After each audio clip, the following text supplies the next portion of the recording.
Good afternoon to all of you. Good afternoon. Wait a minute.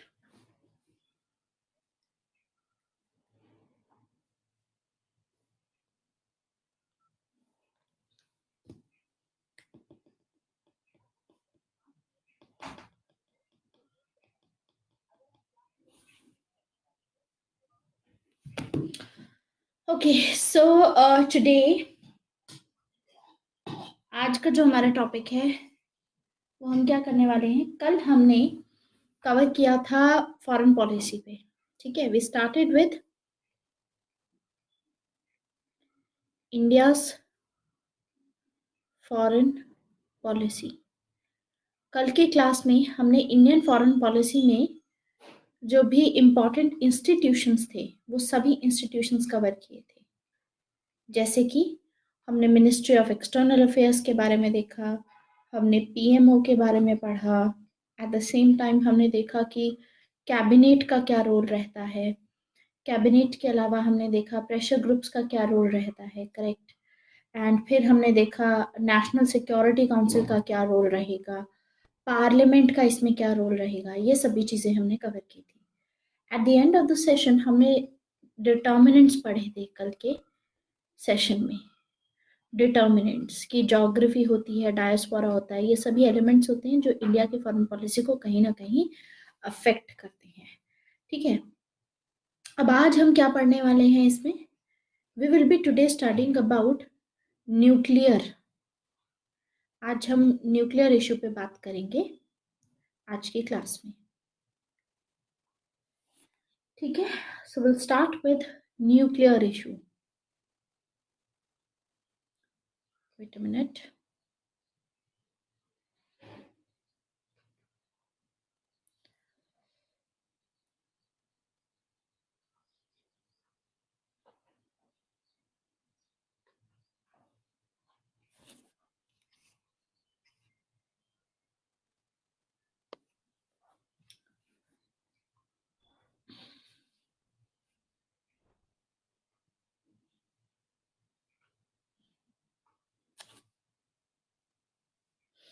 I think nuclear से पहले हमने non aligned movement भी नहीं पढ़ा है, तो इवन नॉन अलाइंड मूवमेंट भी इम्पोर्टेंट है उस एस्पेक्ट से, वो भी कवर किया जाना चाहिए।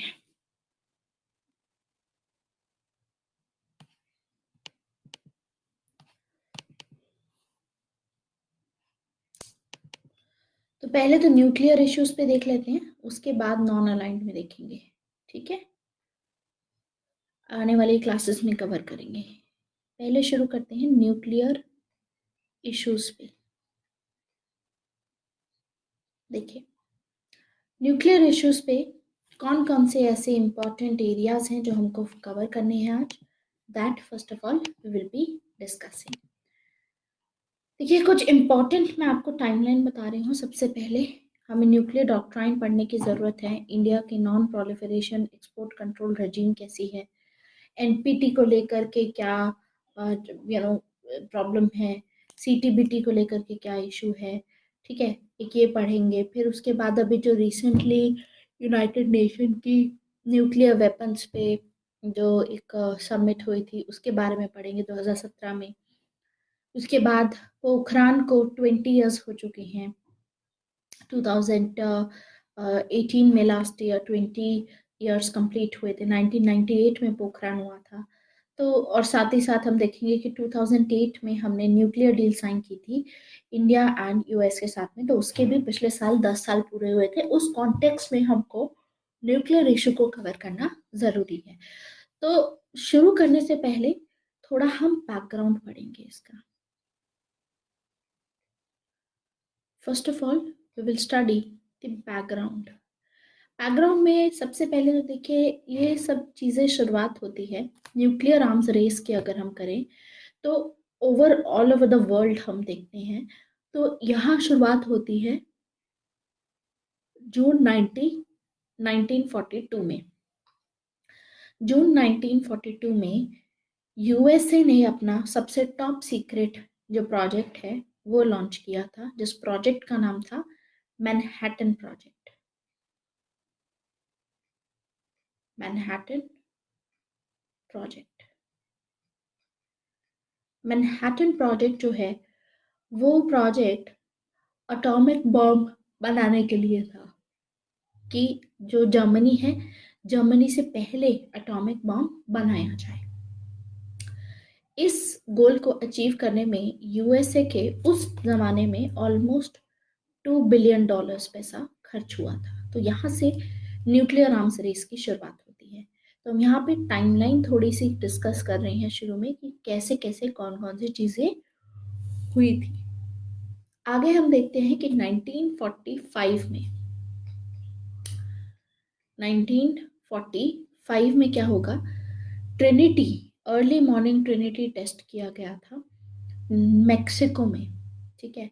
और उसी के साथ में जो न्यूक्लियर एज है उसकी शुरुआत होती है।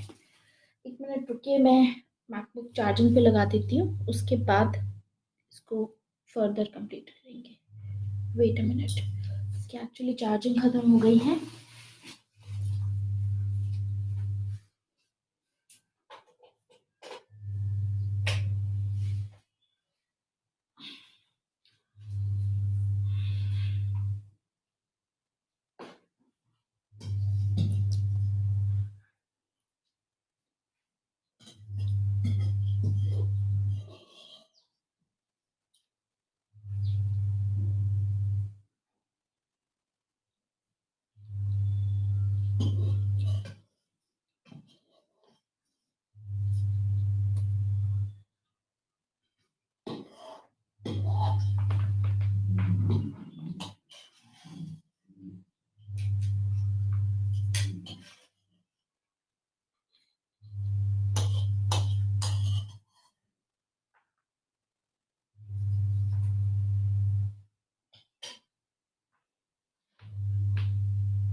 हाँ जी,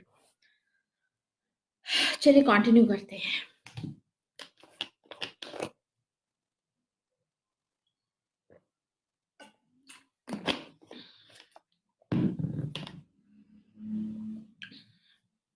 तो सबसे पहले यहाँ पर शुरुआत होती है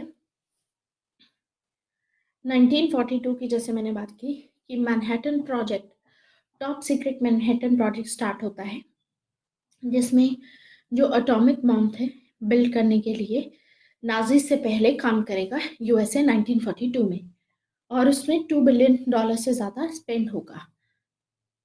1945 में पहला जो टेस्ट था, जिसका नाम था ट्रिनिटी टेस्ट, ये कंडक्ट किया गया न्यू मेक्सिको में, and this was the successful test. इसके चलते न्यूक्लियर एज की शुरुआत होती है यहाँ से। 1945 के जुलाई की बात है जब ये होगा। आगे हम देखेंगे कि इसी के अगले महीने अगस्त में, अगस्त 1945 में, इसके अगले ही महीने यूएस जो है एटॉमिक बॉम्ब ड्रॉप कर देगा हिरोशिमा पे, नागासाकी में। हिरोशिमा में जब ड्रॉप किया जाएगा, सबसे पहले हिरोशिमा में ड्रॉप किया जाएगा। जब हिरोशिमा में ये जो एटॉमिक बॉम्ब यानी बनते ही, टेस्ट होते ही यूएसए ने अगले महीने यूज कर लिया इस बॉम्ब को, और इसके चलते हिरोशिमा में 1 lakh, yes this was 6 August 1945, 1,40,000 people died in that, Hiroshima में, और बहुत सारे लोग इंजर्ड हुए। तो tens of thousands of peoples were injured at the same time. इसके 3 दिन बाद दोबारा से एक और बॉम्ब ड्रॉप किया गया, ठीक है। और ये जो बॉम्ब ड्रॉप किया गया, ये नागासाकी में ड्रॉप किया गया, क्योंकि जापान रुक नहीं रहा था, तो नागासाकी में ड्रॉप किया गया। जब यहाँ ड्रॉप किया गया तो इसमें 70,000 पीपल डाइड। उसके बाद 70,000 पीपल डाइड। तो हम देखेंगे कि इसी के बाद जापान सरेंडर कर देगा। तो यानी 6 को पहला अटैक हुआ, 9 को दूसरा अटैक हुआ, और उसी के 1 हफ्ते में जापान सरेंडर कर देगा। तो हम देखते हैं कि इसके बाद 4 साल होने के बाद, जब 4 साल हो चुके थे इस जापान में अटैक को, ठीक है, एटॉमिक बॉम्ब के अटैक को, तो 4 साल बाद 1949 में अगस्त में 4 साल हो चुके हैं, ठीक है। अब यहाँ पर क्या होगा, 1949 अगस्त में 4 साल बाद, इसके डिस्ट्रक्शन के बाद, जो सोवियत यूनियन होगा अपना खुद का एटॉमिक बॉम्ब टेस्ट करेगा कजाकिस्तान में। तो पहले तो यूएसए के पास में आया, उसके बाद यूएसए ने जो टेस्ट किया था वो न्यू मैक्सिको में किया था, फिर हम देखेंगे कजाकिस्तान में सोवियत यूनियन यूएसएसआर यहाँ पर अटैक करेगा। फिर हम देखते हैं कि आगे जाकर के जो ब्रिटेन है, ठीक है, third nuclear power Soviet union के बाद में ब्रिटेन बनेगा। ब्रिटेन ने ये टेस्ट किया था ऑस्ट्रेलिया में 1952 में।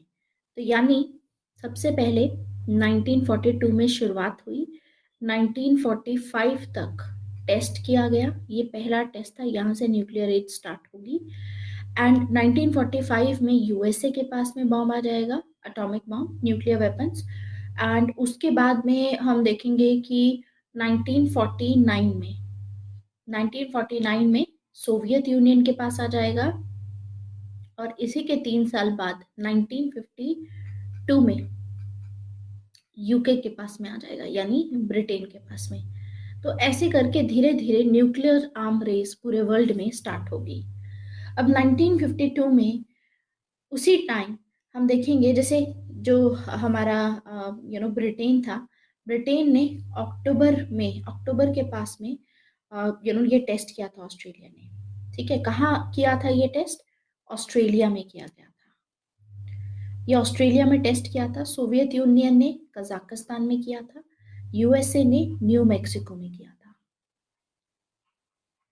ठीक है। अब इसी के 1 महीने बाद, या अक्टूबर में किया गया था, नवंबर में हम देखेंगे कि यूएसए अपना पहला हाइड्रोजन यानी थर्मो न्यूक्लियर बॉम्ब जो होगा, हाइड्रोजन बॉम्ब, पैसिफिक में दोबारा से टेस्ट करेगा। और जो हाइड्रोजन बॉम्ब था, हाइड्रोजन बॉम्ब जो नवंबर में ही 1952 में टेस्ट किया जाएगा, इसकी जो पावर थी, यहाँ जो बॉम्ब ड्रॉप किया गया था ना 1945 में जापान में, इससे 700 गुना ज्यादा पावर होगी इस हाइड्रोजन बॉम्ब में, 700 टाइम्स ज्यादा पावर होगी।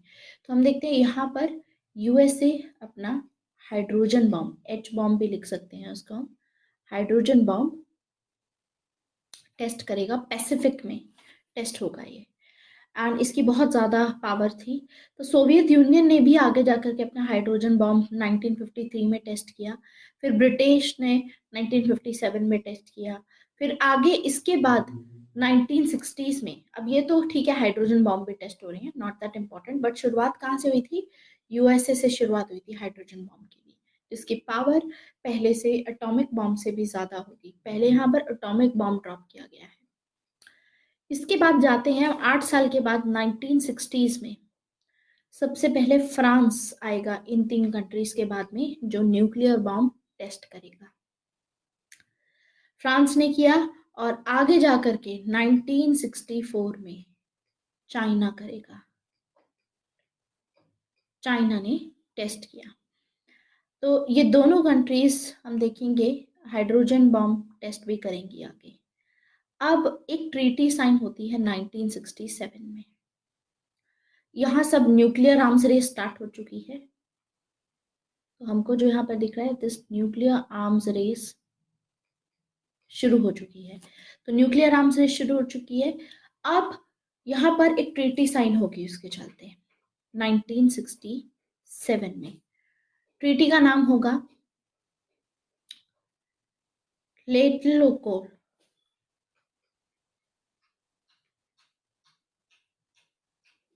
It was Tlatelolco, I think. Yeah, this was the treaty name. ये ट्रीटी साइन होगी 1967 में।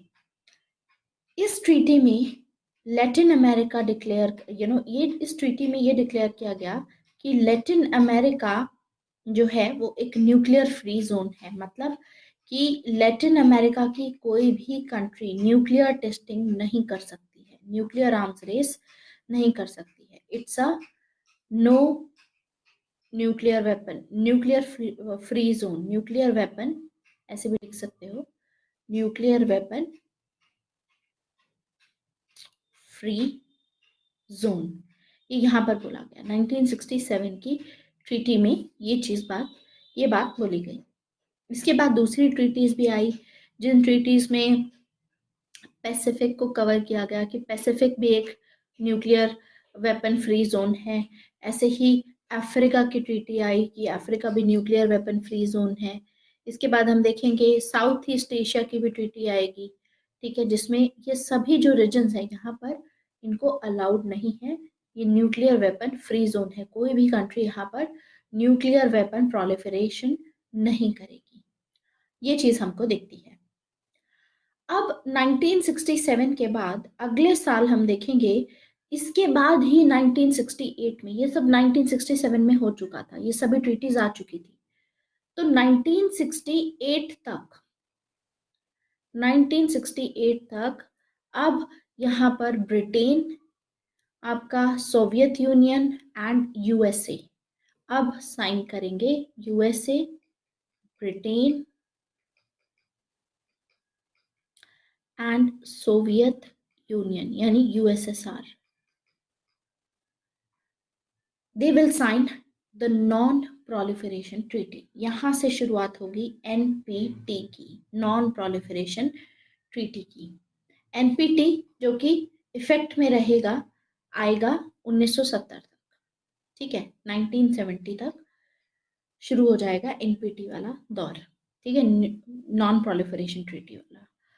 अब इसके बाद आगे 1974 में एक इंपॉर्टेंट इवेंट होता है। 1974 में इंडिया अपनी फर्स्ट न्यूक्लियर टेस्टिंग करेगा। फर्स्ट न्यूक्लियर टेस्ट इंडिया का पोखरान में ही किया गया था। ऑपरेशन का नाम क्या था? Operation smiling Buddha. Operation smiling Buddha. तो जब इंडिया ने ये टेस्ट किया operation smiling Buddha, it was a successful test also. ये जब टेस्ट किया जाएगा तो इसी के कॉन्सिक्वेंस में आगे, क्योंकि एनपीटी देखिए आ चुकी है, तो 1974 में ही आएगा एनएसजी। एनएसजी क्योंकि देखिए इंडिया उस टाइम पे एक क्लोज्ड इकोनॉमी थी। अगर एक क्लोज्ड इकोनॉमी होती है तो आप उस कंट्री पे सैंक्शंस नहीं लगा सकते, क्योंकि ये कंट्री वैसे भी बाहर की जो दूसरी कंट्रीज होंगी उनके साथ में ट्रेडिंग कर ही नहीं रहा है, उनके साथ में कर ही नहीं रहा है, ठीक है, दिस इज व्हाट वी सी। तो एनएसजी यहाँ पर लाया जाएगा ताकि एटलीस्ट जो फिजाइल मटेरियल है जो इंडिया एक्वायर कर सकता है दूसरी कंट्री से, उस फिजाइल मटेरियल पे रोक लगाई जा सके। तो तब जाकर के आएगा nuclear suppliers group, nuclear supplier group आएगा तब। तो हम देखते हैं कि ये तो आ गया अब लेकिन 1991 में इंडिया ने अपनी इकोनॉमी ओपन की, एलपीजी रिफॉर्म्स आए, ठीक है। अब इंडिया की जो इकोनॉमी है ओपन हो चुकी है। अब तक इंडिया पे कोई सैंक्शंस नहीं थे, क्योंकि इंडिया ने 1974 में जो टेस्ट किया था उसके बाद और कोई टेस्ट नहीं किया गया। इंडिया के पास में देखिए 1991 में एक बहुत बड़ा डायलेमा था कि कोल्ड वॉर खत्म हो चुका था और जिसके चलते सोवियत यूनियन डिसइंटीग्रेट हो चुका था। रशिया जो इमर्ज हुआ वो इतना पावरफुल नहीं था। तो ऐसे में अगर कोई भी डेंजर इंडिया को होगा, ठीक है, तो फिर उसमें कौन बेसिकली हेल्प करेगा उसकी। देखिए इसमें सब होंगे, ठीक है। जो एनपीटी साइन किया जाएगा, एनपीटी का क्या है, एनपीटी में चाइना भी होगा शुभा, at the same time NPT में फ्रांस भी होगा। लेकिन एनपीटी को समझना जरूरी है, एनपीटी जो ये साइन की गई इसका मतलब ये नहीं था कि ये कंट्रीज भी अपने जो न्यूक्लियर वेपन्स है उनको अब बनाना बंद कर देगी या उनको एलिमिनेट कर देगी। एनपीटी का मतलब था यहाँ पर कि इन 5 कंट्रीज को छोड़ करके ये 5 countries United nation security council की परमानेंट मेंबर्स हैं। तो इन 5 कंट्रीज को छोड़ करके वर्ल्ड की जितने भी कंट्रीज हैं वो प्रोलिफरेशन नहीं करेंगी, वो न्यूक्लियर वेपन टेस्टिंग नहीं करेंगी, न्यूक्लियर वेपन्स नहीं बनाएंगी। एनपीटी का ये मतलब है। दैट इज वाई वी सी कि यूएसए ने भी साइन की, ब्रिटेन ने, सोवियत यूनियन, चाइना, फ्रांस सबने साइन की है, क्योंकि कंडीशन यही थी कि इनको छोड़ करके बाकी सभी जो कंट्रीज हैं वो नहीं करेंगे प्रोलिफरेशन। तो 1991 में एलपीजी रिफॉर्म्स आने के चलते और साथ ही साथ कोल्ड वॉर के चलते यूएसएसआर का जो डिसइंटीग्रेशन हुआ, इंडिया का डायलेमा ये था कि कल को अगर वॉर होती है तो कौन हेल्प करेगा इंडिया को। इंडिया ने फ्रेंडशिप ट्रीटी सोवियत यूनियन के साथ में 1970s में साइन की थी, तो उसके चलते इंडिया के ऊपर काफी एक तो प्रेशर ये रहेगा, ठीक है। एंड हम देखेंगे कि दूसरी प्रॉब्लम्स भी होंगी जिसके चलते इंडिया 1998 में अपना सेकेंड न्यूक्लियर टेस्ट कंडक्ट करेगा। पोखरान में हुआ था ये सेकेंड न्यूक्लियर टेस्ट।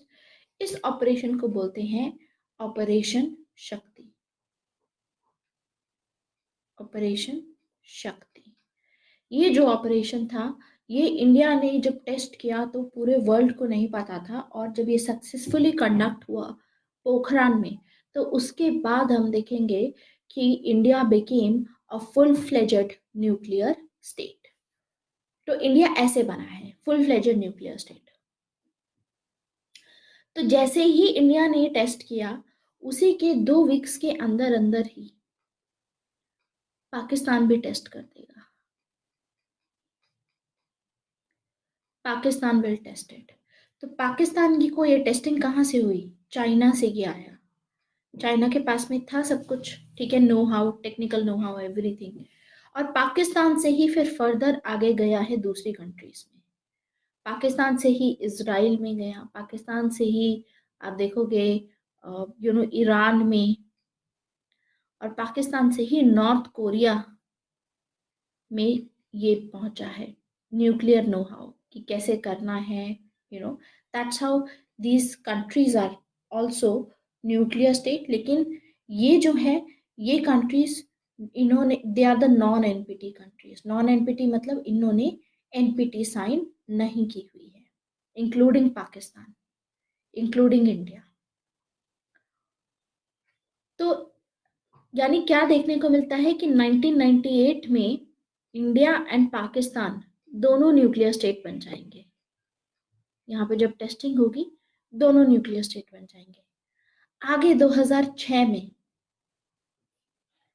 2006 की बात है, 2006 में हम देखेंगे बहुत इंपॉर्टेंट एक और चीज होती है। 2006 में नॉर्थ कोरिया ने अपनी न्यूक्लियर टेस्टिंग की। देखिए नॉर्थ कोरिया, इससे पहले क्या पोजीशन थी नॉर्थ कोरिया की, इससे पहले नॉर्थ कोरिया ने एनपीटी साइन कर रखी थी, ठीक है, एनपीटी इन्होंने साइन कर ली थी। लेकिन एनपीटी में एक प्रोविजन होता है, एनपीटी में आप, अगर आपने साइन की है, आपको 3 मंथ का नोटिस देना होता है और फिर उसके बाद में आप एनपीटी से विड्रॉ कर सकते हैं। तो नॉर्थ कोरिया ने 2003 में ही एनपीटी से विड्रॉ कर लिया था, निकल मतलब बाहर निकल गए थे एनपीटी से। और उसके बाद 2006 में अटॉमिक डिवाइस डेटोनेट करेंगे ये, और 3 मोर टेस्ट करेंगे। उसके बाद से हम देखते हैं कि north Korea is a nuclear state. And north Korea एक बैलिस्टिक मिसाइल टेक्नोलॉजी भी डेवलप कर रहा था, जिसकी टेस्टिंग अभी रिसेंटली हुई थी 2017 के पास में।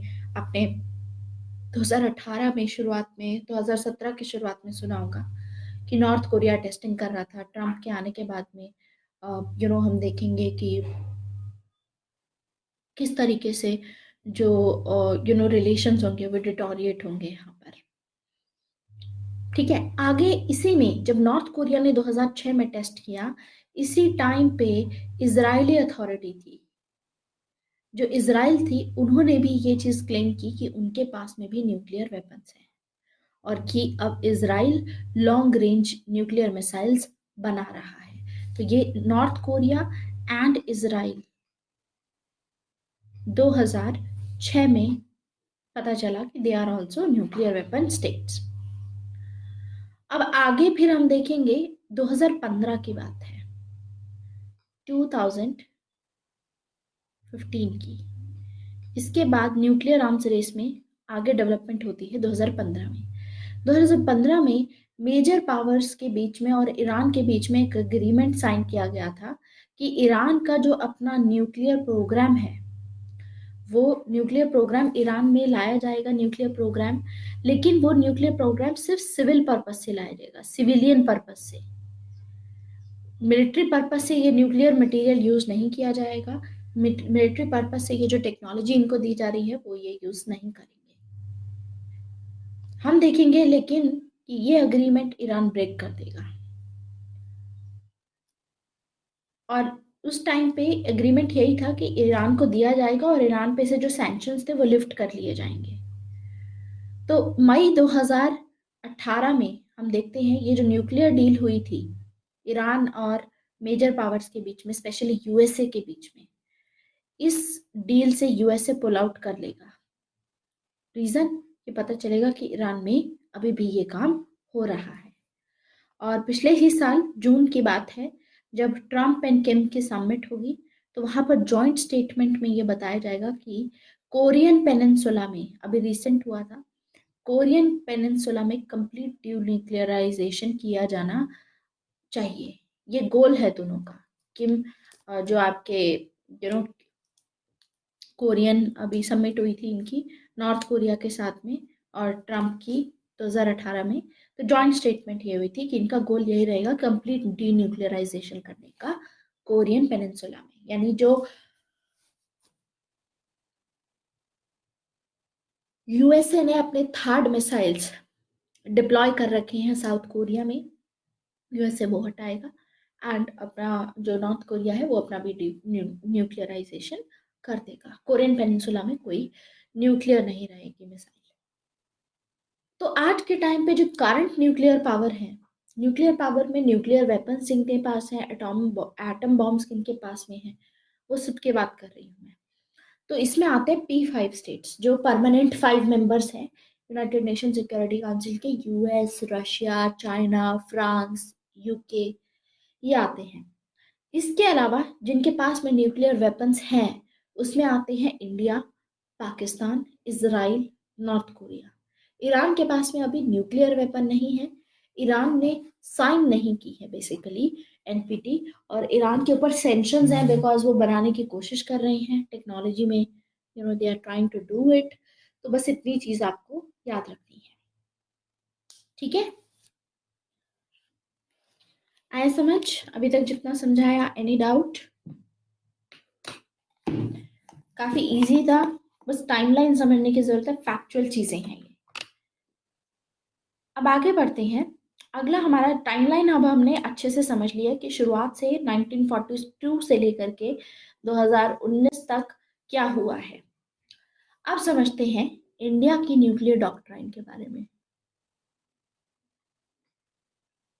India's nuclear doctrine. इंडिया की न्यूक्लियर डॉक्ट्राइन क्या कहती है? देखिए, इंडिया की न्यूक्लियर डॉक्ट्राइन अनाउंस की गई थी जैसे ही इंडिया ने अपना न्यूक्लियर टेस्ट दिया था। उसी के बाद इंडिया की ड्राफ्ट न्यूक्लियर सिक्योरिटी डॉक्ट्राइन आ चुकी थी। यानी न्यूक्लियर सिक्योरिटी डॉक्ट्राइन का ड्राफ्ट तैयार किया जा चुका था और उस पर काम चल रहा था। ठीक है, तो ये आ गई थी 1998 में ही, जैसे ही टेस्ट हुआ था। लेकिन जो फाइनल डॉक्ट्राइन आई थी, जिसको पब्लिक किया गया था, यानी जो लोगों को बताई गई थी कि इंडिया का स्टैंड रहेगा, उसमें हम देखते हैं कि वो आई थी 5 साल बाद इसके। 5 years later, 4th of January 2003, this was the date जब इंडिया ने अपनी न्यूक्लियर सिक्योरिटी डॉक्ट्राइन को ऑफिशियल डॉक्ट्राइन निकाली थी, फुल फ्लेजेड। ठीक है, ऑफिशियली पब्लिकली अनाउंस किया था ये इंडिया ने। तो उसमें सबसे पहले तो हम देखेंगे कि इसमें हाईलाइट किया गया था कि India no first use policy follow करेगा, एंड ये बहुत इंपॉर्टेंट था। और India minimum credible minimum credible deterrence maintain करेगा, ये चीज बोली गई। तो ये जो दो इश्यूज थे, इसके चलते इंडिया को आज भी एक रिस्पॉन्सिबल न्यूक्लियर पावर माना जाता है। It is considered as a responsible nuclear power. NFU की पॉलिसी का मतलब है no first use. No first use policy मतलब कभी भी इंडिया जो है न्यूक्लियर वेपन्स का यूज सबसे पहले नहीं करेगा। और साथ में ये भी बोला गया कि जो नॉन न्यूक्लियर वेपन स्टेट्स हैं, यानी ऐसे स्टेट्स जिनके पास में न्यूक्लियर वेपन्स नहीं हैं, उनके अगेंस्ट में इंडिया कभी भी न्यूक्लियर वेपन्स यूज नहीं करेगा, कभी भी नहीं यूज करेगा। और जो न्यूक्लियर वेपन स्टेट्स हैं, जैसे पाकिस्तान हो गया, चाइना हो गया, यूएसए हो गया, अगर ये इंडिया के ऊपर मान लीजिए कि न्यूक्लियर अटैक करते हैं, अगर ये न्यूक्लियर अटैक करते हैं तो उसके जवाब में इंडिया न्यूक्लियर अटैक करेगा। और लेकिन जो जवाब जाएगा इंडिया का, पहले तो India minimum credible deterrence follow करेगा कि सिर्फ डेटरेंस के पर्पज से न्यूक्लियर वेपन्स रखेगा कि सामने वाला हम पे अटैक ना करे। लेकिन अगर अटैक किया तो फिर इंडिया फुल फोर्स के साथ में अटैक करेगा। फिर इंडिया ये नहीं सोचेगा कि कहाँ पर अटैक कर रहा है, फिर इंडिया फुल फोर्स के साथ में अटैक करेगा। ये मानना था, मतलब ये न्यूक्लियर सिक्योरिटी डॉक्ट्राइन में डाला गया। ठीक है, अब इसके क्या प्रोज हैं क्या कॉन्स हैं ये तो हम अभी समझेंगे थोड़ा। अब एक्सपर्ट्स आएंगे हमारे। मैंने आपको थोड़ा रफ आइडिया दे दिया है कि न्यूक्लियर डॉक्ट्राइन क्या थी। हमारा मेन मकसद रहता है एक्सपर्ट्स के एनालिसिस का। तो इसमें है प्रोफेसर राजेश राजागोपालन। इनका एक आर्टिकल आया था इसी पे, let me write the name, professor Rajesh Rajagopalan. Professor Rajesh Rajagopalan का क्या कहना है? इनका कहना है कि अगर हमको पाकिस्तान जैसी पावर को इसके अगेंस्ट में डेटरेंस इफेक्टिवली अगर लेकर के आना है, ठीक है, हमें पाकिस्तान को रोकना है कि वो अपना न्यूक्लियर वेपन ना यूज करे, तो इंडिया की जो डॉक्ट्राइन है नो फर्स्ट यूज, इंडिया की जो डॉक्ट्राइन है जिसमें नो फर्स्ट यूज पॉलिसी है, लेकिन अगर किसी ने अटैक किया तो उसमें एश्योर्ड एंड मैसिव रिटेलिएशन होगा। मतलब फिर मैसिवली इंडिया, अगर किसी ने हमारे ऊपर यूज किया तो मैसिवली करेगा। तो ये करना जरूरी था। पाकिस्तान का न्यूक्लियर आर्सेनल अगर आप देखो तो आप देखोगे कि यूएसए के बाद रशिया है, रशिया के बाद behind the USA and Russia, you will get to know कि पाकिस्तान का जो न्यूक्लियर वॉर हेड्स है वो ऑलमोस्ट इंडिया से ज्यादा है। पाकिस्तान का टोटल जितना डिफेंस बजट है, उस डिफेंस बजट में पाकिस्तान 25% जो ये बजट है इसका, डिफेंस बजट का, वो न्यूक्लियर वेपन्स बनाने में यूज करता है। पाकिस्तान के पास में करंटली 140 से 150 न्यूक्लियर वेपन्स होने चाहिए एट प्रेजेंट, इतने होंगे। तो हम देखते हैं कि कंपैरेटिवली इंडिया के इससे थोड़े कम हैं। इंडिया के पास में 120 130 कुछ न्यूक्लियर वेपन्स हैं इसके मुकाबले। तो न्यूक्लियर अगर आर्सेनल देखोगे तो सबसे ज्यादा बोला जाता है कि आई थिंक रशिया के पास में सबसे ज्यादा है, फिर उसके बाद यूएसए के पास में है, फिर शायद चाइना है, और फिर उसके बाद आता है पाकिस्तान, और फिर उसके बाद दूसरी जो पावर्स होती है वो यहाँ पर रहती है। ठीक है, this is what we see. Hi Harsh, you have missed few lectures of India and the world, so you wanted to ask, you should be recording. हर्ष, इस केस पे मैं आपको बोलूंगी कि पहले तो इंग्लिश बैच आप कौन सा फॉलो कर रहे हैं, बैच 6 और बैच 8? बैच 8 तो फॉलो नहीं कर रहे होंगे ऑब्वियसली, क्योंकि वो तो अभी स्टार्ट हुआ है ना। तो हर्ष, आई विल रिकमेंड ऑल दो कि एक बार बैच 6 खत्म करने के बाद जब भी रिविजन करोगे ना, तो बैच 8 से करना, बिकॉज बैच 8 बहुत ज़्यादा कॉम्प्रिहेंसिव होने वाला है। I am going to take my time, daily basis पे मुझे जैसे लगेगा, मंथली बेसिस पे मैं उतना कॉम्प्रिहेंसिवली डील करूंगी हर एक सब्जेक्ट के साथ में in these batches. Okay, so what you can do is make sure कि आप बैच 6 अगर एक बार फिनिश कर लो वहाँ पर, तो बैच 8 में आप रिवाइज कर लेना। बैच 6 में ही रखो अभी फिलहाल, ठीक है। It is better to be there only, अगर कुछ मिस किया है आपने तो वहीं से कवर कर लो। उसके बाद बैच 8 जो फाइनलिटी होगी उसमें, क्योंकि एडिशनल नोट्स भी हैं, बहुत कुछ मैंने ऐड अप किया है उसमें, तो you can go for the batch 8। Batch 8 अभी चल ही रहा है, तो आप लाइव सेशन में भी आ सकते हैं। ओके, नेक्स्ट देखिए, सो फार अगर न्यूक्लियर ट्राइड देखी जाए, न्यूक्लियर ट्राइड क्या होती है?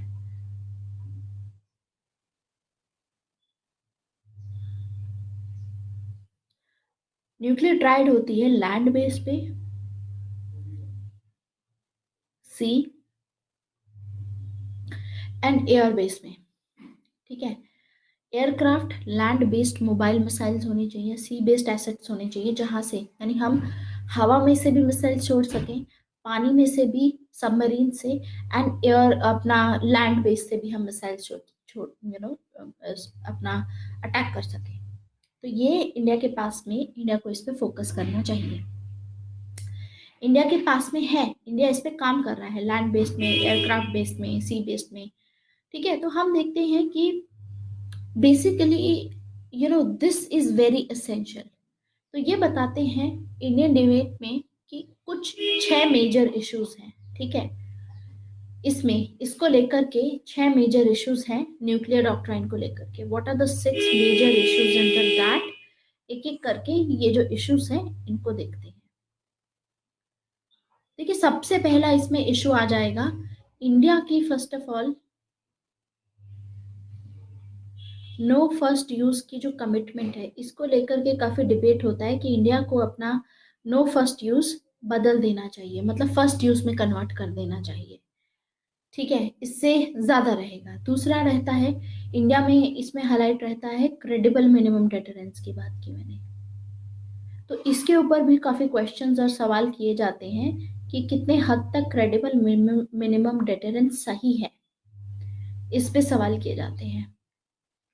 फिर दूसरा इशू रहता है आपका कि nuclear retaliation, you know to other forms of attacks.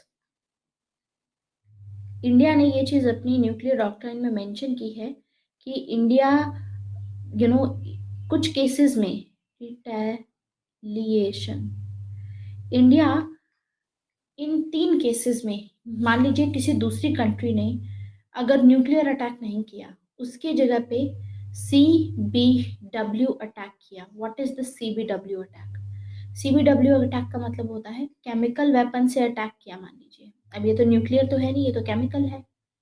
या मान लीजिए बायोलॉजिकल वेपन से किया, मतलब कोई ऐसा वायरस ही हवा में छोड़ दिया जिसकी वजह से जैसे सार्स जैसा वायरस जो होता है, सार्स जैसा जो वायरस होता है, ये अगर हवा में छोड़ दिया जाए तो lakhs of people can die because of it. दूसरा रहता है एक तो केमिकल वेपन हो गया, ऐसे ही बायोलॉजिकल वेपन हो गया, मतलब इसी टाइप के वेपन्स होते हैं सब। तो ये अटैक किया जा सकता है। This is weapon, chemical and biological weapon attack,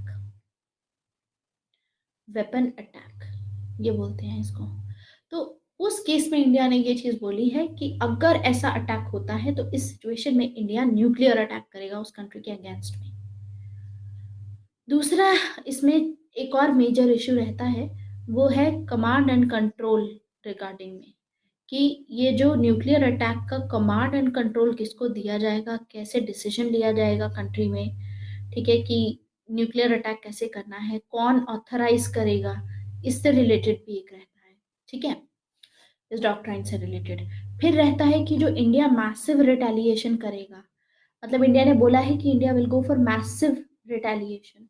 मतलब अगर किसी कंट्री ने अगर हमारे ऊपर अटैक किया तो हम मैसिव रिटेलिएशन करेंगे। तो इसमें मैसिव रिटेलिएशन पे क्या हम सिर्फ उनके मिलिट्री जो भी बेसिस होंगे सिर्फ उनको, मतलब वहां पर न्यूक्लियर अटैक करेंगे, या सिविलियन में भी करेंगे? मैसिव में क्या आता है, इससे रिलेटेड भी इंडिया को चेंज करने की जरूरत है अपने stand point.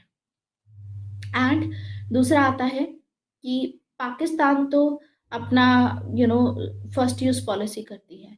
Pakistan nuclear weapon को ना यूज करके वी सी दैट टेररिज्म को यूज करता है पाकिस्तान। तो क्या ये जो टेररिज्म है इसको इंक्लूड करना चाहिए कि पाकिस्तान अगर टेररिज्म करता है तो इसमें न्यूक्लियर वेपन इंडिया यूज करेगा? तो क्या ये इफेक्टिवली काम कर सकता है टेररिस्ट अटैक्स रोकने के लिए पाकिस्तान के साइड से, या नहीं? इस पे इशू रहता है। तो एक एक करके थोड़ा सा समझेंगे इसको। ठीक है, एक एक करके इन सभी मेजर इश्यूज को समझने की कोशिश करेंगे। सबसे पहले हम कवर करेंगे हमारा पहला एस्पेक्ट कि नो फर्स्ट यूज की जो पॉलिसी है वो किस हद तक सही है इंडिया की, उसकी क्या बेनिफिट है, उसका क्या नुकसान है। ये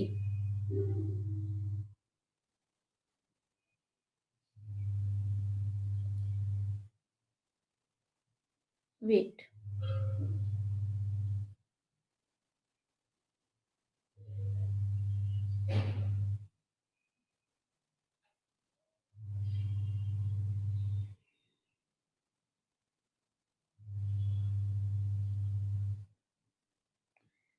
ठीक है, तो ये एक एक करके हम कवर करेंगे।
ओके, एक मिनट दीजिए, फिर शुरू करते हैं।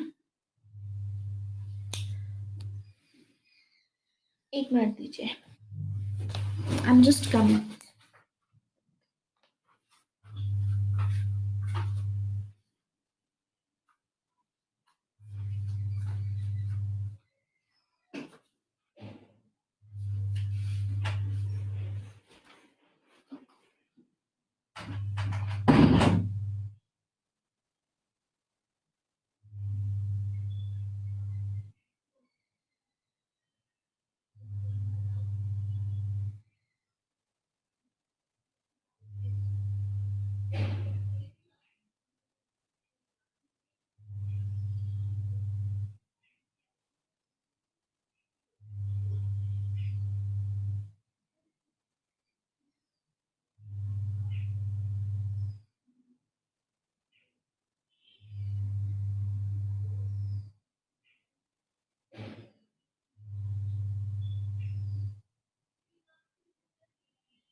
Okay, so sorry.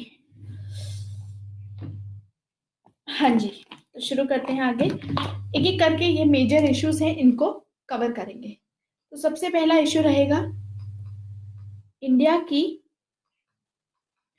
No first use की जो कमिटमेंट है, इसको देखते हैं। फर्स्ट ऑफ ऑल देखिए, कुछ मॉडरेट्स का ये मानना है जो करंट डॉक्ट्राइन को सपोर्ट करते हैं। इसमें दो कैटेगरीज हैं, ठीक है। इंडिया की नो फर्स्ट यूज को लेकर के दो कैटेगरीज हैं, लोगों की अलग अलग व्यूज हैं।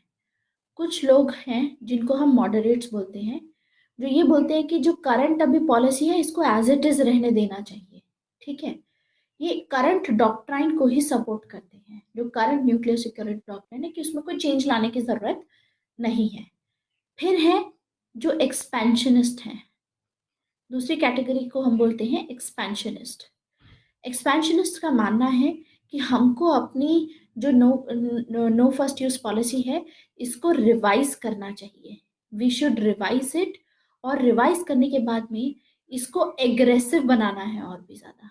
हमारी न्यूक्लियर फर्स्ट पॉलिसी है, no use policy, no first use policy, इसको हमें एग्रेसिव बनाना है, ठीक है। तो एक एक करके समझते हैं कौन कौन मॉडरेट्स आएंगे इसमें, कौन कौन इसमें हमारे एक्सपेंशनिस्ट हैं। तो पहले कुछ मॉडरेट्स के नाम मैं आपको बता देती हूँ जो आप मेंशन कर सकते हैं। तो late me write the name of those moderates. सबसे पहले मैं यहाँ नाम लिख रही हूँ। मॉडरेट्स में आते हैं के सुब्रमण्यम,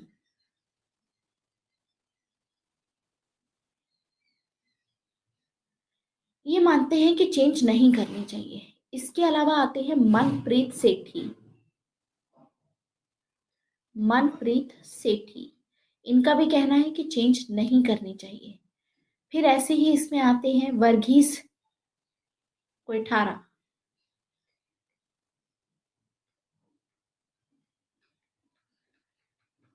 ये भी एक मॉडरेट है कि चेंज नहीं करने चाहिए। तो अगर क्वेश्चन आता है तो इनमें से आप डाल सकते हो इनके व्यूज, और एक और को आप इसमें डाल सकते हो which is again very important, Rakesh Sood. ये चार ऐसे थिंकर्स हैं जिनका ये मानना है कि हमको नहीं चेंज करनी चाहिए। देन फिर आते हैं हमारे एक्सपेंशनिस्ट। अभी इनके व्यूज भी एक एक करके मैं डिस्कस करूंगी, पहले नाम लिख रही हूँ सिर्फ। एक्सपेंशनिस्ट, एक्सपेंशनिस्ट में सबसे पहले आएंगे भरत कर्नाड। इसमें दो ही नाम आएंगे, ठीक है। सबसे पहले आते हैं भरत कर्नाड, और हमारे दूसरे जो आते हैं इसमें, he is professor P R चरी। प्रोफेसर पी आर चरी, ठीक है, प्रोफेसर पी आर चरी है इसमें। फिर तो सबसे पहले मॉडरेट्स का व्यू समझते हैं कि मॉडरेट्स का क्या कहना है। Let us understand that. Moderates में सबसे पहला व्यू आता है हमारा के सुब्रमण्यम का। के सुब्रमण्यम का क्या कहना है? के सुब्रमण्यम जी का कहना है कि deterrence is more about perception than numbers. Deterrence perception से रिलेट करती है, नंबर से रिलेट नहीं करती है। हमको ऐसा नहीं है कि हमको ज्यादा न्यूक्लियर वेपन्स होंगे हमारे पास में तो मतलब ज्यादा इफेक्टिव होगी वो, नहीं। तो इनका कहना है deterrence is more about, you can highlight it wherever you are making these notes, you can mention it separately कि it is more about, इनका क्या है कहना, लिख सकते हैं आप, deterrence is more about perception than numbers। इनका मानना है जब तक कि सामने वाली जो कंट्री है, ठीक है, उसकी सर्वाइवेबल न्यूक्लियर कैपेबिलिटी है तब तक डेटरेंस रहेगा, कि वो उस न्यूक्लियर वेपन की मतलब बचा लेगा अपने आप को, कैसे ना कैसे सरवाइव कर जाएगा। जब तक as long as the other side perceives a survivable nuclear capability. Simple है। कि उनको ये है कि हमको यू नो न्यूक्लियर कैपेबिलिटी के अकॉर्डिंग उनको ये लगता है कि हम सरवाइव नहीं कर पाएंगे अगर सामने वाला हम पे अटैक करता है, तब तक डेटरेंस रहेगा, तब तक वो कंट्री हम पे अटैक नहीं करेगा। तो इसमें ऑफ्टन ये चीज बात की जाती है कि जो नो फर्स्ट यूज पॉलिसी है इंडिया की, it will prevent India from acting against any in eminent nuclear attack. ऐसा कुछ डर बोला जाता है, कुछ ऐसा डर है कि इंडिया का जो न्यूक्लियर, अगर India non no first use policy follow करता है, इसके चलते यू नो इंडिया पे, क्योंकि नो फर्स्ट यूज है तो इंडिया पे तो पहली बार में ही अटैक हो जाएगा, तो इंडिया तो वैसे ही मतलब अटैक होगा, तो इंडिया में तो पहले ही कैजुअलिटीज हाई रहेंगी। मान लीजिए पाकिस्तान और इंडिया के बीच में वॉर शुरू होती है, और पाकिस्तान ने ये भी बोल रखा है कि अगर नॉर्मल कन्वेंशनल वॉर भी होगी तो पाकिस्तान उसमें यूज कर सकता है न्यूक्लियर वेपन। तो मान लीजिए पाकिस्तान ने पहले यूज कर दिया और दिल्ली या फिर मतलब कोई भी ऐसा स्टेट है या कोई भी रीजन है वहां पर न्यूक्लियर बॉम्ब अपना अटैक किया, तो हमारे तो सिविलियंस की डेथ हो जाएगी। ठीक है, उसके बाद आप क्या कर लेंगे जब ऑलरेडी नो फर्स्ट यूज के चलते आपका तो यूज करने वाला था ही नहीं, नो फर्स्ट के चलते पहले ही हमारी साइड पे नुकसान तो रहेगा ही रहेगा। तो इस मामले में सुब्रमण्यम का ये कहना है कि इस तरीके की जो प्री एम्प्टिव स्ट्राइक है, it would not prevent retaliation. अगर सामने वाला हम पे अटैक करता है, ठीक है, तो ये रिटेलिएशन प्रिवेंट नहीं करेगा। हम रिटेलिएट तो कर ही सकते हैं, लेकिन he did not consider the possibility कि स्ट्राइक फर्स्ट जब आप करते हो वो रिड्यूस कर देता है लिथैलिटी। अगर हम पहले स्ट्राइक करते हैं पाकिस्तान पे मान लीजिए, तो पाकिस्तान के हम पहले ही स्ट्राइक करके जो न्यूक्लियर बेसिस होंगे जहां से भी अटैक करेगा उसको उड़ा देंगे। इससे क्या होगा, अगर पाकिस्तान रिटेलिएट भी करना चाहेगा तो भी पाकिस्तान रिटेलिएट नहीं कर पाएगा। And same goes for India. हमने देखा कि पाकिस्तान के पास में फर्स्ट यूज पॉलिसी है, तो पाकिस्तान जब भी चाहे इंडिया पे अटैक कर सकता है। मान लीजिए पाकिस्तान ने इंडिया पे अटैक किया और इंडिया की जो जहां पर भी न्यूक्लियर अटैक के स्टेशन थे, जहां से भी इंडिया कैसे भी पता लगा लिया इंटेलिजेंस के थ्रू पाकिस्तान ने, और वहीं पे न्यूक्लियर अटैक किया पाकिस्तान ने, तो इससे लिथैलिटी कम हो गई। हम अब रिटेलिएट करना भी चाहेंगे, मान लीजिए लैंड बेस्ड जो हमें करना था या जो हमको सी बेस्ड करना था, पाकिस्तान ने वो दोनों उड़ा दिए। तो हमारे पास अब रिटेलिएट तो करेंगे, लेकिन सबमरीन्स के थ्रू हम न्यूक्लियर अटैक अपना इनिशिएट कर सकते हैं, तो कंपैरेटिवली कम नुकसान होगा पाकिस्तान को, क्योंकि ऑलरेडी पाकिस्तान हमारे 2 बेसेस उड़ा चुका होगा। इससे भी ज्यादा इंपॉर्टेंट है दैट ही पॉइंट्स आउट कि ये तो हमेशा ही पॉसिबल रहेगा कि जो सामने वाला पावर है वो लॉन्च अटैक ना करे लास्ट मोमेंट पे, लेकिन एक प्री एम्प्टिव स्ट्राइक उनको फोर्स कर देगी। मतलब हो सकता है कि हम सोच रहे हैं कि जैसे हम आजकल परसीव करते हैं कि पाकिस्तान अगर चाहे तो इंडिया पे अटैक कर सकता है, पाकिस्तान की नो फर्स्ट यूज पॉलिसी में है। मान लीजिए कि पाकिस्तान भी बोलता है कि हम अटैक करेंगे, लेकिन लास्ट मोमेंट पे अगर पाकिस्तान ने अटैक नहीं किया, तो अगर लास्ट मोमेंट पे नहीं किया, ऐसे में ये सोच के कि पाकिस्तान करने वाला है, अगर इंडिया ने अटैक कर दिया तो फिर तो रोक ही नहीं सकते आप। ठीक है, फिर नहीं रोक सकते। Hello, yes, actually I'm busy right now. Can you please call me later after 3? Yeah, sure.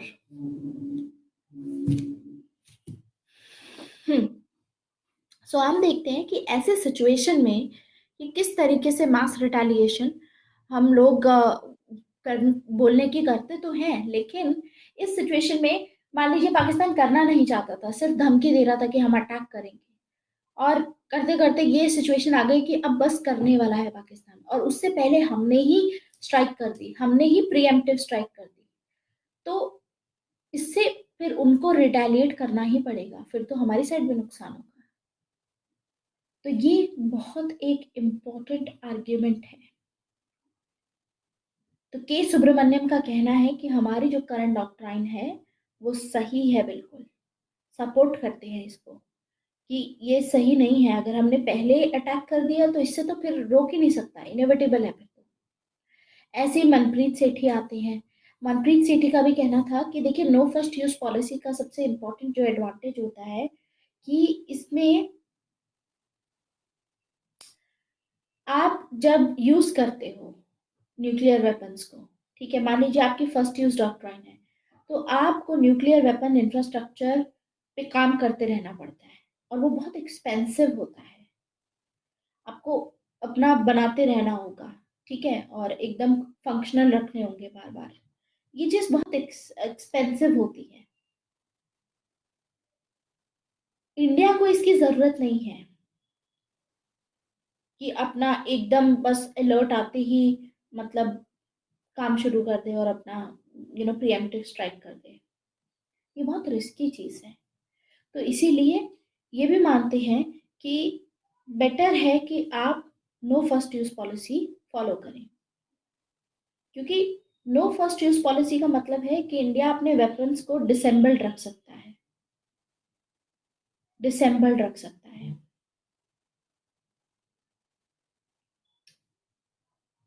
ऐसा बोला गया। तो मनप्रीत सेठी का ये कहना है, because no first use policy के चलते हम अपनी न्यूक्लियर फोर्स मेंटेन कर रहे हैं डीमेटेड स्टेट में। हम अपने वॉर हेड्स को सेपरेट रखते हैं मिसाइल से। अगर उसको साथ में रखेंगे तो रिस्की हो सकता है। दूसरी, जैसे टेररिस्ट हैं, टेररिस्ट ग्रुप्स हैं, इनके हाथ में लग गई तो इनको तो वैसे ही अभी तक टेक्नोलॉजिकल नो हाउ नहीं है। लेकिन अगर मतलब आपने तैयार करके रखा है, मिसाइल में डाल के रखा हुआ है पूरा वॉरहेड, तो दिक्कत होगी। ऐसे ही वर्गीज कोठारिया का कहना है कि no first use policy better होती है, क्योंकि इससे वॉर जब आप लड़ते हो तो उसकी अप्रोचेस दूसरी रहती है।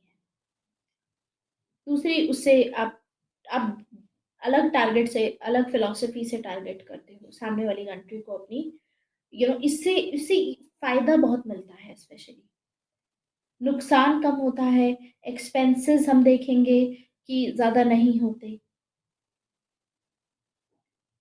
दूसरा, अगर फर्स्ट यूज रखते हो तो कमांड एंड कंट्रोल सिस्टम जो आपका है वो आपको बहुत एक्टिव रखना पड़ता है। देखिए, कमांड एंड कंट्रोल में जो प्राइम मिनिस्टर होता है उनके हाथ में होता है, ठीक है। अब प्राइम मिनिस्टर मान लीजिए कि बाहर गए हुए हैं, तो एक्सेस करना, मैन पावर, वो सब चीजें रखना, काफी उसमें वो चाहिए। सो वी सी दैट जितना पॉलिटिकल कंट्रोल होगा, हमको political control is better rather than कि वेपन्स डिप्लॉय किए जाए फील्ड पे। No first use policy India की जो ट्रेडिशनल है अबहॉरेंस ऑफ न्यूक्लियर वेपन्स, उसको रिफ्लेक्ट करती है। इंडिया खुद भी एनपीटी साइन करने वाला था, लेकिन इंडिया ने एनपीटी अब तक साइन क्यों नहीं की है? क्योंकि इंडिया मानता है कि जो एनपीटी ट्रीटी साइन की गई है यूएसए और दूसरी जो P5 कंट्रीज हैं, ये बहुत ही डिस्क्रिमिनेटरी है। क्योंकि इन्होंने बोला कि इन 5 कंट्रीज को छोड़ करके बाकी जितने भी कंट्रीज हैं वर्ल्ड में, उनको उनको अलाउड नहीं है। तो इंडिया की जो एनपीटी है, इसलिए इंडिया ने एनपीटी साइन नहीं किया, अदरवाइज इंडिया हमेशा एनपीटी को सपोर्ट करता है। तो इंडिया की जो स्टैंड है एनपीटी को लेकर के, उसी के उसमें no first use policy reflect होती है, which is a good thing. In fact Rakesh Sood का भी यही कहना है कि इंडिया के पास में ये सोचना कि फर्स्ट स्ट्राइक इंडिया करेगा, it can destroy each and every Pakistan asset. या न्यूक्लियर एसेट चाइना के, even USA does not have the capacity to do that, do you know that? अगर आप ये सोच रहे हो कि फर्स्ट स्ट्राइक कैपेबिलिटी रखते हैं, जिससे हमारी अगर पाकिस्तान या चाइना के साथ में वॉर होती है, हम पहले तो जहां जाएंगे न्यूक्लियर वेपन्स के बेसिस हैं सब उड़ा देंगे एक ही अटैक में।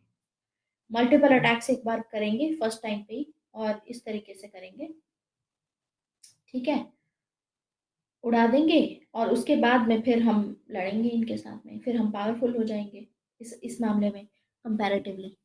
ये गलत है, क्योंकि यूएसए इतना पावरफुल है इन टर्म्स में, यूएसए के पास में भी इतनी कैपेसिटी नहीं है कि सिर्फ नॉर्थ कोरिया के ही इस तरीके से जो यू नो बेसिस हैं, जो न्यूक्लियर एसेट्स हैं, उसको हटा सके।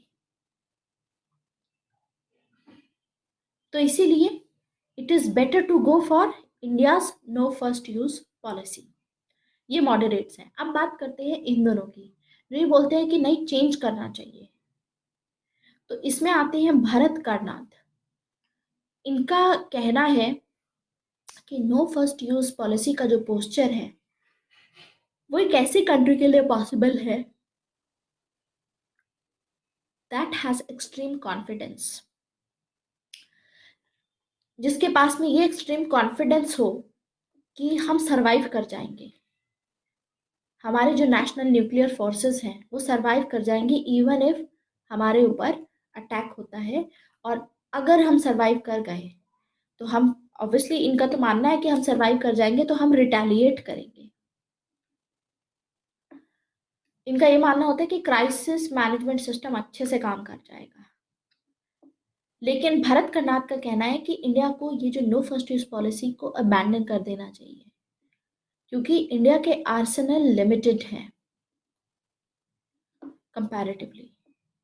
लिमिटेड आर्सेनल में आप ऐसी चीज लेकर के नहीं चल सकते, या तो अपने एक्सपैंड करते रहो, आर्सेनल बनाते रहो, इतने बढ़ा लो, मतलब सबसे ज्यादा आपके पास हो कि दुश्मन अगर चाहे भी मतलब ऐसे एसेट्स को रिमूव करना, या एक एक को डिस्ट्रॉय कर दिया दूसरे को कर दिया, तो हमारे पास फर्दर ऑप्शंस रहें। तो पॉइंट इज कि India can not keep its Arsenal limited. अगर मान लो इंडिया को इनिशियल अटैक भी करना है तो भी इनफ वेपन्स होने चाहिए जो रिटेलिएशन के लिए बचने चाहिए आपके पास में। तो नो फर्स्ट यूज को तो अबैंडन करना चाहिए इंडिया को। दूसरी बात आती है क्राइसिस मैनेजमेंट सिस्टम के बारे में।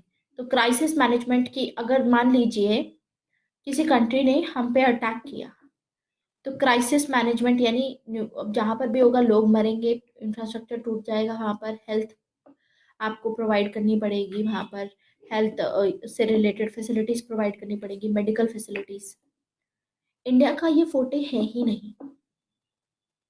इंडिया का जो ब्यूरोक्रेटिक सिस्टम है, भरत कर्नाड का मानना है ये इनकैपेबल है। मान लीजिए कोई ऐसी इमरजेंसी सिचुएशन आती है न्यूक्लियर स्ट्राइक वाली, ये इनकी कैपेसिटी में है ही नहीं कि उसको अच्छे से मैनेज कर पाएंगे।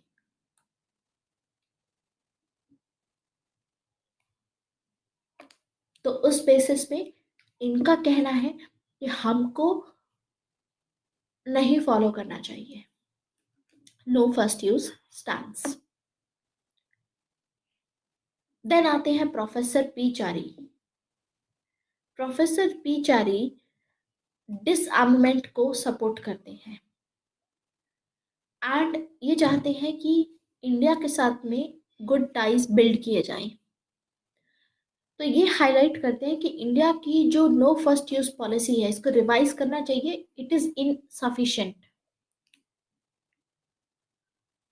It is insufficient. वाई?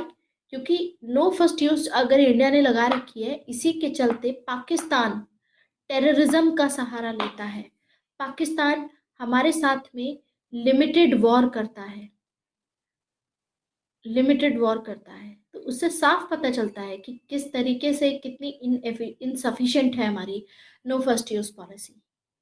ये नहीं चाहते कि अग्रेसिव हो, ये इनका बस ये बोलना है कि जो भी आपकी नो फर्स्ट यूज पॉलिसी है इसको, ये इनसफिशिएंट है बेसिकली।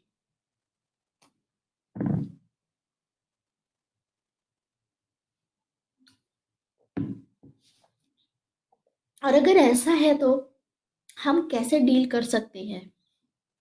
सबसे बड़ा डायलेमा ये आता है कि इंडिया कैसे फेस करे ये जो पाकिस्तान का जो टेररिज्म वगैरह जो यूज करता है।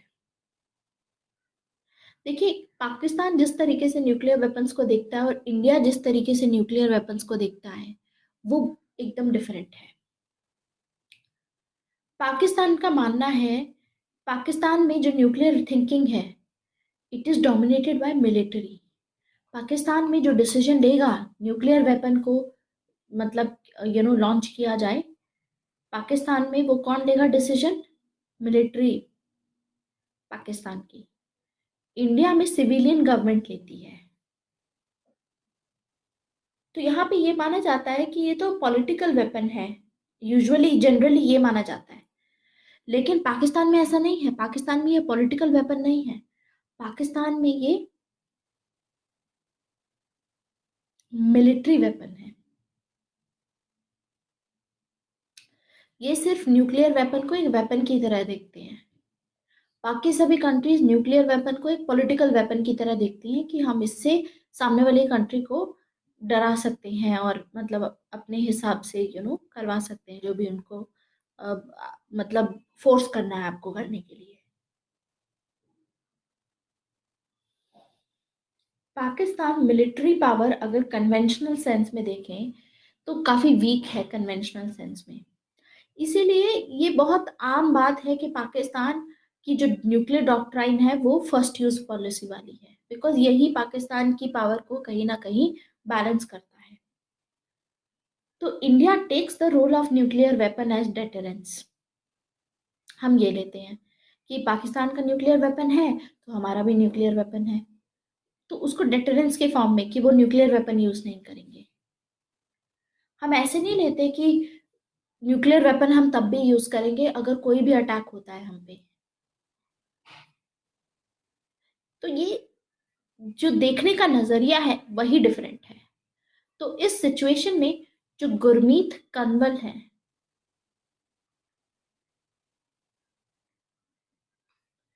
गुरमीत कंवल का क्या कहना है कि ये बहुत ही एक डिस्टेबलाइजिंग सिचुएशन है। इंडियन डिप्लोमेसी वाली साइड से इंटरनेशनल प्रेशर होना चाहिए पाकिस्तान के ऊपर कि वो अपने जो टेक्टिकल न्यूक्लियर वेपन्स हैं अपने न्यूक्लियर आर्सेनल से एलिमिनेट कर दे। चाइना की पॉलिसी क्या है? देखिए, हम चाइना को भी कभी कभी इग्नोर कर देते हैं, चाइना एंगल को इसमें। चाइना की फर्स्ट ऐसा नहीं है। We see that if even if we don't intend कि हम चाइना पे न्यूक्लियर वेपन पहले यूज नहीं करेंगे, लेकिन एश्योरेंस क्यों दे रहे हो आप चाइना को कि हम आपके ऊपर कभी न्यूक्लियर वेपन नहीं करेंगे use? You are giving an assurance by going for no first use policy. No first use policy एक टाइप का इंश्योरेंस है कि हम तो पहले करेंगे ही नहीं। राइट? व्हाट इफ चाइना में जो ये स्किर्मिशेस होते हैं एक्साइड चिन वाली साइड और ये जो अरुणाचल प्रदेश को लेकर के प्रॉब्लम्स होती हैं, इतना सब कुछ होता है, इंडियन साइड में कैजुअलिटी ज़्यादा रहती हैं, पाकिस्तानी साइड में भी हम देखेंगे कि पाकिस्तान जब भी टेररिस्ट के थ्रू अटैक करता है तो उसमें भी इंडियन साइड में कैजुअलिटीज रहती हैं। तो this is a sort of assurance. नुकसान इससे हमारा ज्यादा हो रहा है। तो इनका मानना है कि एश्योरेंस क्यों देना चाइना को? हमारी चाहे जो भी डॉक्ट्राइन हो, अल्टीमेटली जो न्यूक्लियर वेपन्स हैं वो रेयर सर्कमस्टांस में ही यूज किए जाएंगे। जब भी हमारे नेशन का सर्वाइवल स्टेक पे रहेगा हम इसको हमेशा यूज करेंगे। रेयर सर्कमस्टांसेस ही होते हैं ये, लेकिन ये होना बहुत डिफिकल्ट है आज के टाइम पे। तो इसीलिए हमको अपने जो न्यूक्लियर वेपन्स हैं डेटरेंस के लिए रखना चाहिए and not play a Pakistan to China. We should do this. जैसे हम पाकिस्तान के साथ में करते हैं वैसा हमें चाइना के साथ में नहीं करना चाहिए। ठीक है, न्यूक्लियर वेपन्स चल रहा है, बहुत रेयर केस में यूज किया जाएगा, तो इससे बेटर है कि न्यूक्लियर वेपन्स इतने एक्सपेंसिव होते हैं, इन पे काम करना, इससे बेटर है कि कन्वेंशनल वेपन्स पे, कन्वेंशनल वॉर मेथड्स पे ध्यान दिया जाए। इंडिया को इस पे ध्यान देने की ज़रूरत है, ये गुरमीत कनवल का कहना है। ऐसे ही एक इम्पॉर्टेंट इसमें व्यू आता है जिनको आप कोट कर सकते हो, ही इज शिव शंकर मेनन।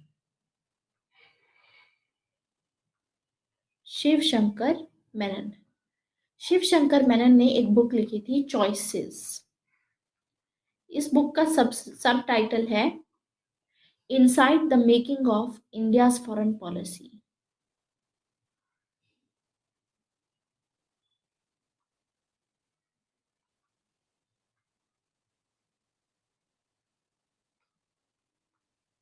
इस बुक में शिव शंकर मेनन का क्या कहना है? शिव शंकर मेनन का ये ओपिनियन है that he has this opinion that there is a potential gray area, एक पोटेंशियल ग्रे एरिया है कि कब इंडिया अपना न्यूक्लियर वेपन यूज करेगा सबसे पहले दूसरे न्यूक्लियर वेपन स्टेट के अगेंस्ट में। ग्रे एरिया कैसे है कि सर्कमस्टांसेस के ऊपर डिपेंड करता है। इंडिया को आगे जाकर के ये लग सकता है कि फर्स्ट स्ट्राइक यूजफुल है, मान लीजिए एक न्यूक्लियर वेपन स्टेट के अगेंस्ट में, तो इवन इफ इंडिया वो सर्टेन दैट सामने वाला लॉन्च करेगा ही करेगा, तो उस हिसाब से ये ग्रे एरिया रहता है कि हमको लगता है कि सामने वाला करेगा ही करेगा। तो इससे बेटर है कि हम पहले कर दें जिससे हमारा ज़्यादा नुकसान ना हो। अदरवाइज हमारे व्हाट इफ कि हमारे पास जितनी भी वही वही आर्ग्यूमेंट आ जाता है इसमें भी।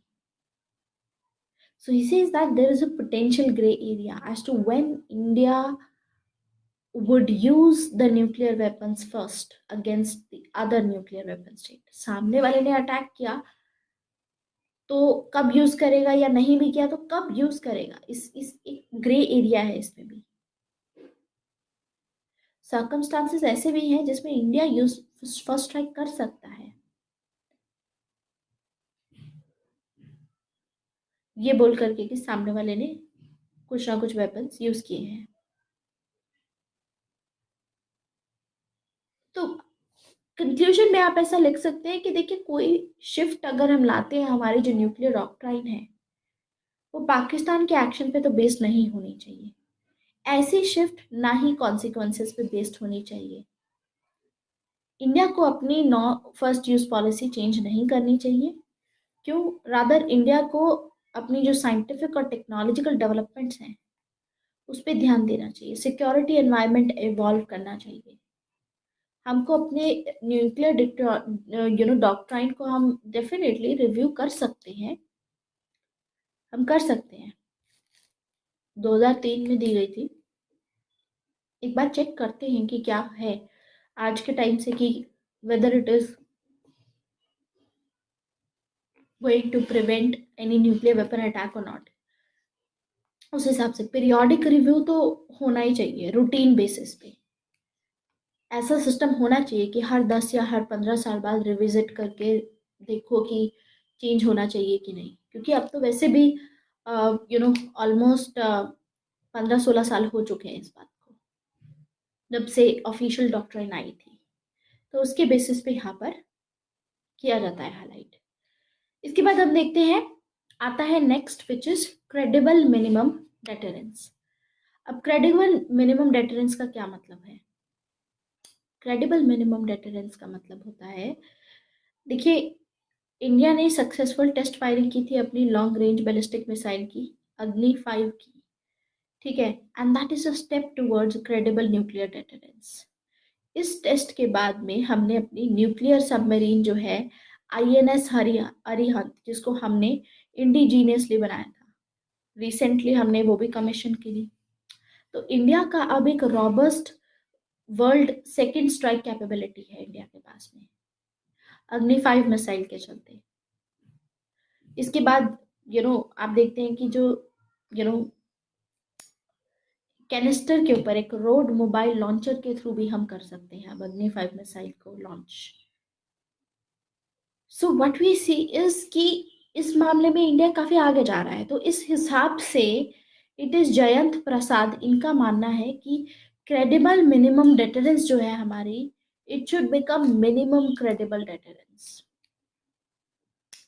जो सबमरीन बेस्ड न्यूक्लियर आर्सेनल्स हैं, दे assure the second strike capability in the face of any no first use policy।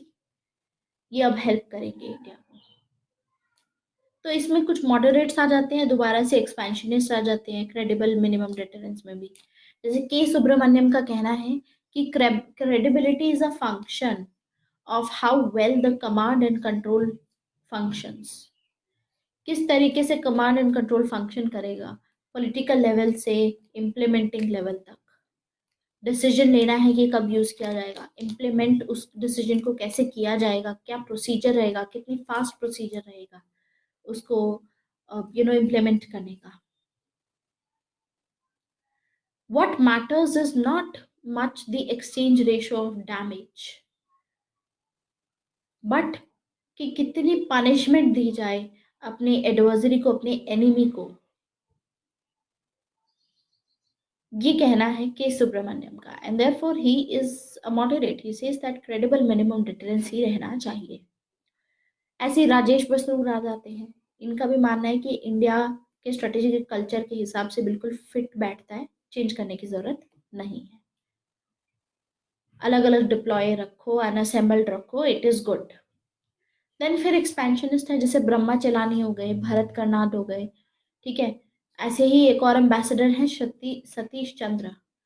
जैसे ब्रह्मा चेलानी का कहना है कि इंडिया को अपने जो आईसीबीएम्स हैं, inter continental ballistic missiles, India को यू नो अपनी जो डॉक्ट्राइन है of minimum but credible deterrence, वो करने की जरूरत है। We should rely on the long ranger bombers. तो चेलानी इस चीज को लेकर के काफी वरिड होते हैं, ब्रह्मा चेलानी, दैट इंडिया के जो लीडर्स हैं क्रेडिबल मिनिमम डेटरेंस को शायद ये लोग मेंटेन ना कर पाए, स्पेशली अभी जो भी कंसेशंस वगैरह चल रहे हैं, ठीक है।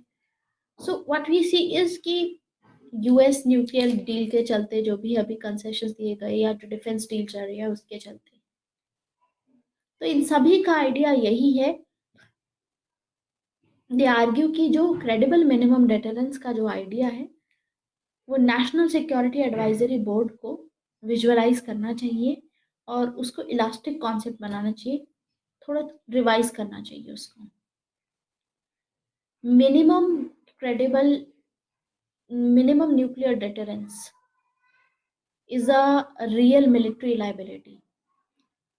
अगर मिनिमम डेटरेंस करोगे, सिर्फ कम ही बना करके रखोगे, तो लाइबिलिटी बढ़ सकती है हमारी साइड से। We should not do that. दूसरा हम देखते हैं कि जो केमिकल वेपन और इसके रिलेटेड इशू रहता है कि कोई मेजर अटैक अगर इंडिया के ऊपर होता है तो ऐसे में इंडियन फोर्सेस बायोलॉजिकल और केमिकल वेपन्स के केस में यूज कर सकती हैं न्यूक्लियर अटैक। ऐसी मैसिव रिटेलिएशन पे इशू रहता है कि इंडिया को मैसिव की जगह पे प्यूनिटिव वर्ड यूज करना चाहिए। मैसिव रिटेलिएशन की जगह प्यूनिटिव वर्ड यूज करना चाहिए कि पनिशमेंट के फॉर्म में हम सिर्फ उतना ही, मतलब जितना सामने वाले ने हमको जितना नुकसान पहुंचाया है उसी हिसाब से हम करें, मैसिव ना करें। मैसिव से ज्यादा मॉड्यूलेटेड होना चाहिए। कमांड एंड कंट्रोल के बारे में बात की जाती है कि डिसीजन मेकिंग टॉप डाउन या कैसे होनी चाहिए, ठीक है। टेररिज्म से रिलेटेड जैसे अरुंधति घोष बोलती हैं कि जो मिलिट्री ऑप्शंस होती हैं इनको क्लोज नहीं करना चाहिए। बायलैटरल और मल्टीपल जो मल्टीलेटरल डिप्लोमेसी होती है, ये पहला ऑप्शन रखना चाहिए हमेशा। ऐसा नहीं है कि टेररिज्म के थ्रू जो पाकिस्तान करता है वो सब होना चाहिए। तो इस मामले में इंडिया को एक बहुत ही स्ट्रेटेजिक एक्शन लेने की जरूरत है। So this is about the nuclear issue. बाकी एनएसजी मेंबरशिप आ जाती है इसमें कि बिग पिक्चर देखनी चाहिए, इंडिया को एनएसजी का पार्ट बनना होगा, ठीक है। प्रैक्टिकल टर्म्स में देखिए, इंडिया एक्सपोर्ट मार्केट का पार्ट नहीं है न्यूक्लियर मटेरियल्स में, इंपोर्ट मार्केट का पार्ट है। एनएसजी में ऑलरेडी एग्जाम्पशंस दी गई हैं, इंडो यूएस न्यूक्लियर डील के चलते वेव ऑफ किया गया है, और ये एग्जाम्पशंस के चलते अब कोई रिस्ट्रिक्शन नहीं है ट्रेड पे इंडिया के लिए। तो इंडिया इस ग्लोबल गवर्नेंस बॉडी में ऑलरेडी अगर एक बार एंटर हो जाएगा तो फाइनली एनएसजी में भी उसकी अमेंडमेंट प्रोसेस में हेल्प मिलेगी। तो या तो ऐसा करना चाहिए इंडिया को, अगर इंडिया को एनएसजी का मेंबर बनना है। देखिए चाइना का क्या कहना है, चाइना चाहता है एनएसजी में entry, China wants NSG entry to be normed based, कि इंडिया अगर आए तो उसमें कुछ नॉर्म्स हो। नॉर्म्स क्या हो? पहला नॉर्म ये कि whatever rules govern Indian entry should apply to others to.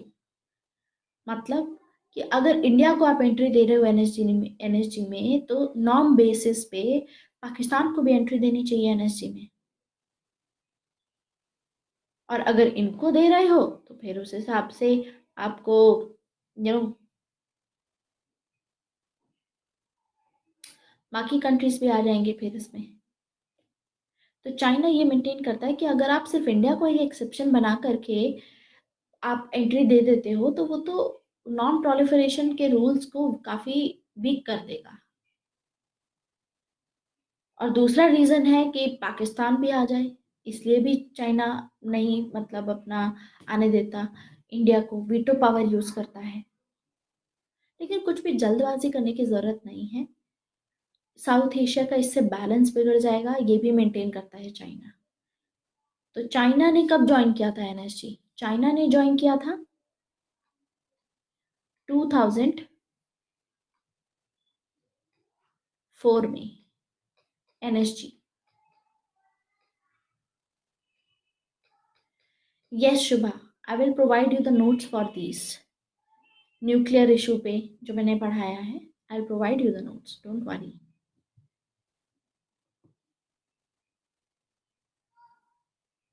तो ये चीजें हमको देखने को मिलती हैं, correct. So this is the thing, and ये सभी इश्यूज रहेंगे इसमें न्यूक्लियर सिक्योरिटी डॉक्ट्राइन में बेसिकली। बाकी ये सभी चीजें ना आपकी पीडीएफ में आपको दी होंगी, ठीक है। एमटीसीआर हो गया, वासेनार एग्रीमेंट हो गया, अरेंजमेंट हो गया, आपका ऑस्ट्रेलियन ग्रुप हो गया, इंडिया ऑस्ट्रेलियन ग्रुप का भी पार्ट है, ये सब। और साथ में जो मैं आपको जितने भी एक्सपर्ट्स के नाम बता रही हूँ, एक्सपर्ट्स के ओपिनियन बता रही हूँ, ये सभी पीडीएफ में अवेलेबल होगा। Just go through the PDF and you will be able to cover this topic. Probability यही रहेगी कि एक क्वेश्चन आ सकता है न्यूक्लियर पे, इस साल तो आया है न्यूक्लियर पे क्वेश्चन, तो अगले साल भी आ सकता है, because this is a very important issue, correct. So इसको आप कवर कर लेंगे वहां पर। बाकी इंडिया की फॉरेन पॉलिसी से रिलेटेड भी PDF you will get very soon. This is it for today. आज मैं थोड़ा सेशन जल्दी खत्म करूंगी। Thank you very much.